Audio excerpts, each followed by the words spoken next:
Oh, he's not the best one for us to have ended up with. And you've actually got two sevens, the 7 of Cups and the 7 of Swords. So let's read them.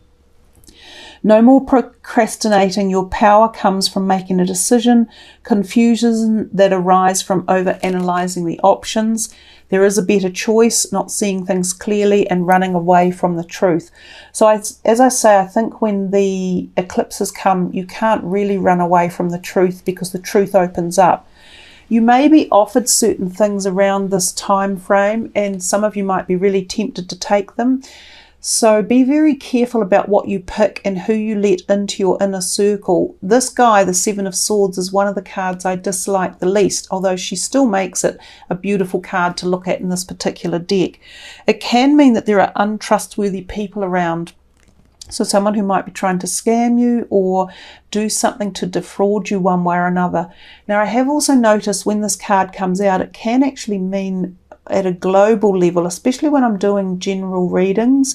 So sometimes we can see mass outages of things like the internet, or things like Facebook going down, or YouTube or Instagram or TikTok. They can be hacked and your accounts can be hacked.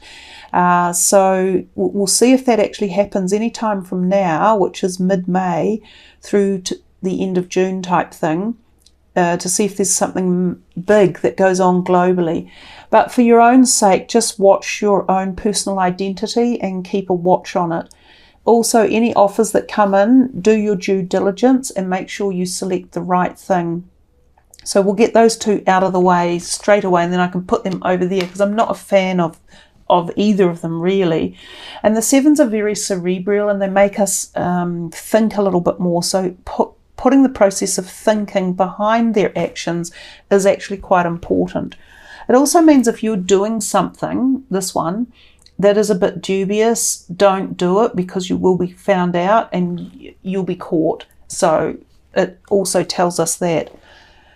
If we rearrange these a little bit, we have these 4 major arcanas. So you guys actually so far from the readings have got 4, and hardly anyone else has had that many. In fact, no one else. Most everyone has had heaps of swords. You still have had 4 swords. So the swords still mean a little bit of combobulation or lack of unity or lack of flow. So it could still be a month where there's a bit of argy-bargy, especially this one coming out over here. And then you've got this one which represents yourself. So these are also air sign people. They can be Aquarius, Gemini or Libran people, and they can be relatives one way or another. So this is like a father and siblings. So these could be related to you. They could be your own family members. They could be siblings, cousins, relatives, or people you work with. Or even if you are mentoring younger people, these people could be involved one way or another. It feels as though this could almost be a family unit here. There's nothing wrong with all of these ones coming out and this being involved. It might be that somehow in May or June you work together cohesively as a family, or your family is drawn together, or you are working among the family to find answers to certain things that you are working on, or perhaps you end up working on something very much as a tight unit, or you might become tighter. You might see these family members that you haven't seen for a long time. So it's a little bit like saying family coming back together. Some families have been separated because of the situation of the big V, the V, both Vs. One V separated us and the other V might bring people together to a degree. Now I'm sounding like a poet, this wackadoodle.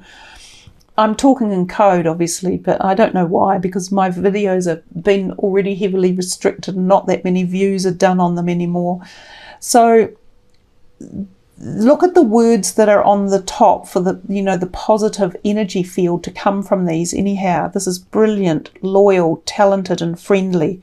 And it says, believe in yourself. Wonderful people want to help you. Maintain a balance between work and home life. So that's a message specifically for you guys, Aries. So there are support of people around you who give you nurture, love and help and offer support. There could be these people right here. So they're around you, rallying around. And if they're air sign people, they can be quite feisty and they can give you a lot of energy. You get an energy flow off them as well. So we've got intellectual, determined, focused, impulsive, inquisitive, truthful, realistic, undiplomatic, and then knowledgeable, experienced, fair-minded, and unemotional. It says get some information from professional and objectives, and information that can help you but which may be also difficult to hear. Speaking the truth with kindness, an indigo child or adult who might be on your mind, who could be in your life that you are giving extra support or help to, that might be an air sign. And seek an intellectual solution to your problem, the need to act quickly and decisively, sudden or unexpected changes. So this Prince of Winter is the Knight of Swords, and it can be about very quick happening intervention, changes in direction, contracts coming in to be signed unexpectedly. It doesn't mean they're bad, but it means seek out intellectual advice. Now, if it's something to do with this, that's why all of these might be over here acting and standing up and being heard. So sometimes when you get the court cards, it doesn't have to resemble individual people. It can be the situation that's occurring in the background.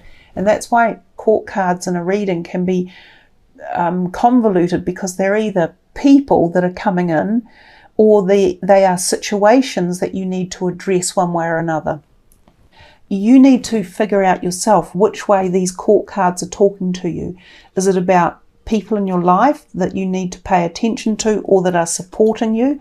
Or is it situations that they're telling you to be wide awake about and to not go signing into something that you shouldn't, and to be open to due diligence and saying no to things that aren't right? We come back to these big major players.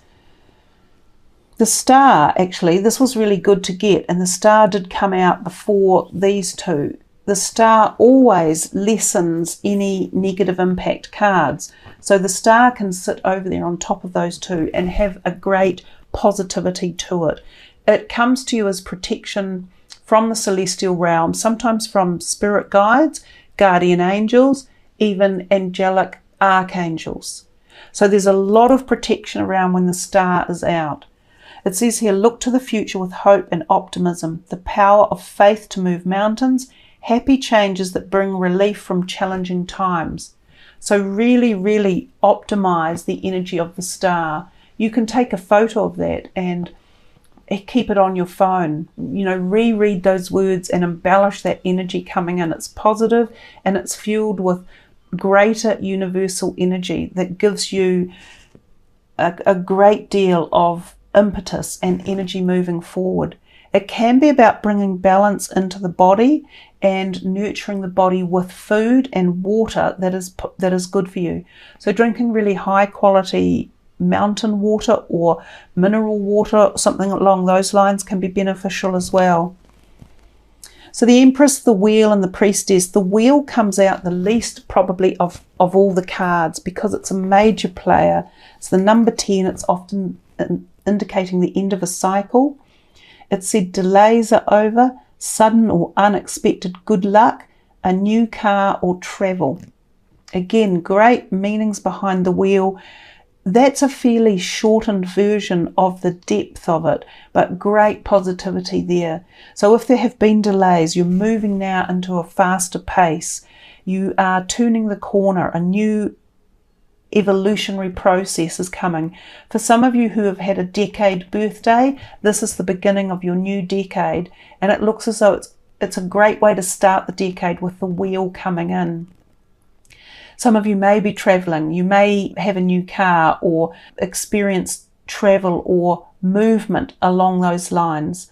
Great good luck, sudden or unexpected good luck. So enjoy the energy of the Wheel. And it does work at a much deeper transient level. When I say transient, it's a deeper level that takes place over a span of time, so it's constantly moving and evolution is always taking place, so it's never sitting still.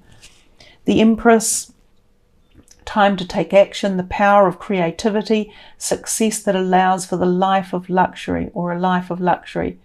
It's opulence, it's good health, it's fertility, sometimes conception, pregnancies.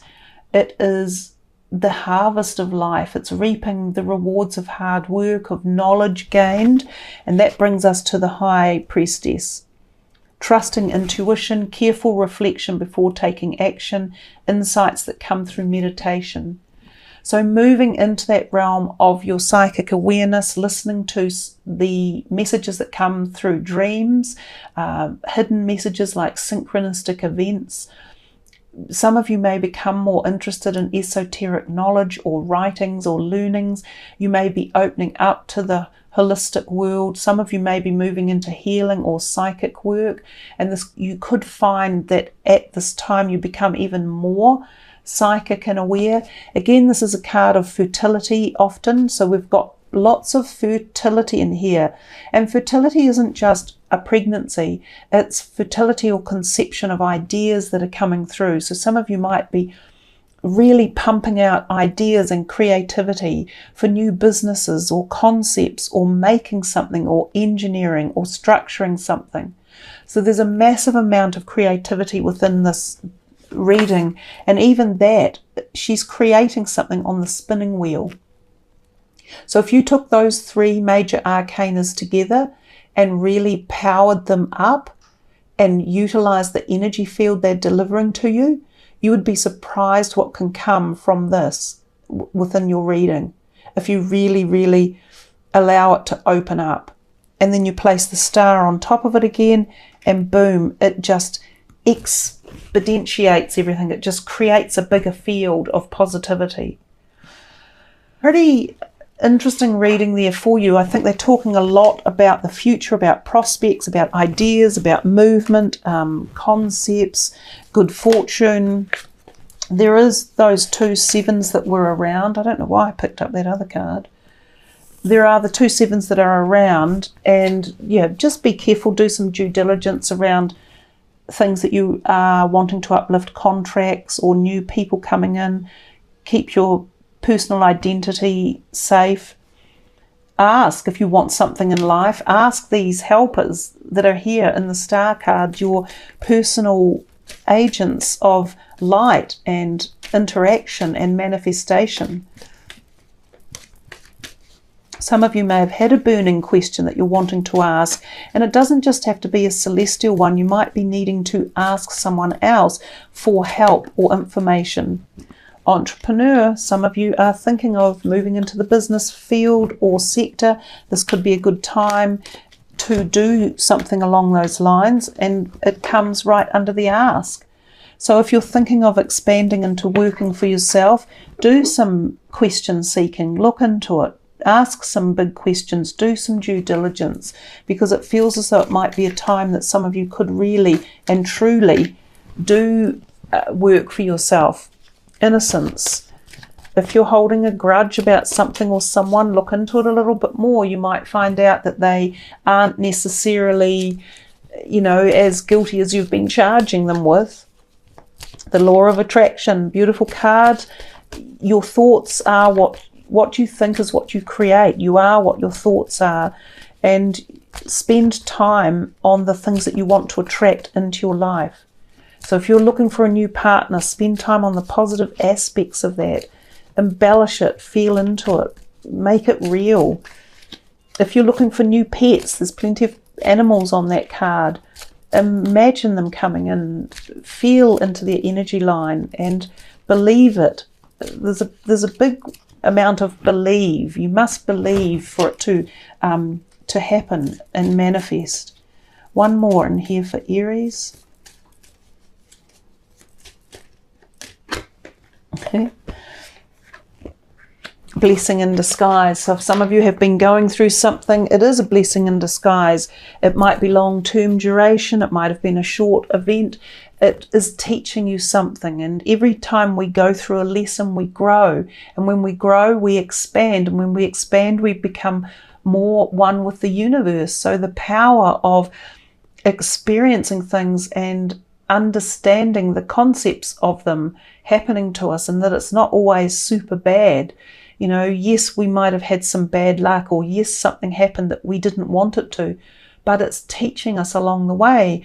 And if we can understand that concept, then we let go of the poor me syndrome, you know, why me? Why did this happen? You just go, well, it did. I'm learning from it, so move on.